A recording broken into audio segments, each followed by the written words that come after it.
జనార్దన్ రెడ్డిని ప్రజలు నమ్మలేదా? ఒకవేళ నమ్మితే ఎందుకు గెలిపించలేదు మొన్నటి ఎన్నికల్లో? ఇప్పుడు మొన్నటి ఎన్నికల్లో నాకు ఒకటి వచ్చింది ఇబ్బంది ఏంటంటే అక్కడ ఇక నేను అంటే అది కొన్ని విషయాలు నేను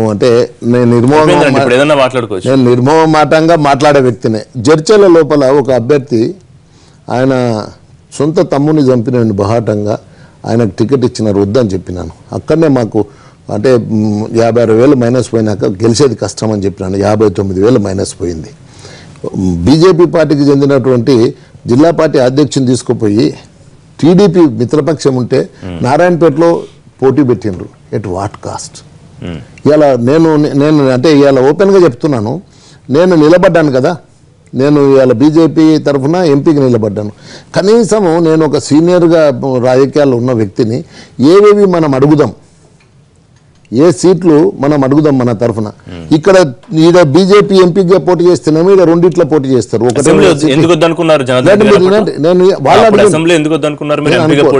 అనుకోలేదు పార్టీ పార్లమెంట్కి పోటీ చేయమంటే చేసినాను. ఇప్పుడు ఇక్కడ నాతో సంప్రదించాలి కదా ఏ సీట్లు అడుగుదామని, ఎందుకంటే జిల్లా కొత్త కాదు నాకు. ఇవాళ మీరు అంటే ఇప్పుడు మీరు నన్ను అడగపోతే మీరు ఇక్కడనేమో 2 సీట్ల పోటీ చేస్తారు. ఏది బీజేపీ ఎంపీకి నిలబడతాను, తెలుగుదేశం ఎంపీకి నిలబడ్డ దగ్గర బీజేపీ 4 సీట్లలో పోటీ చేస్తుంది.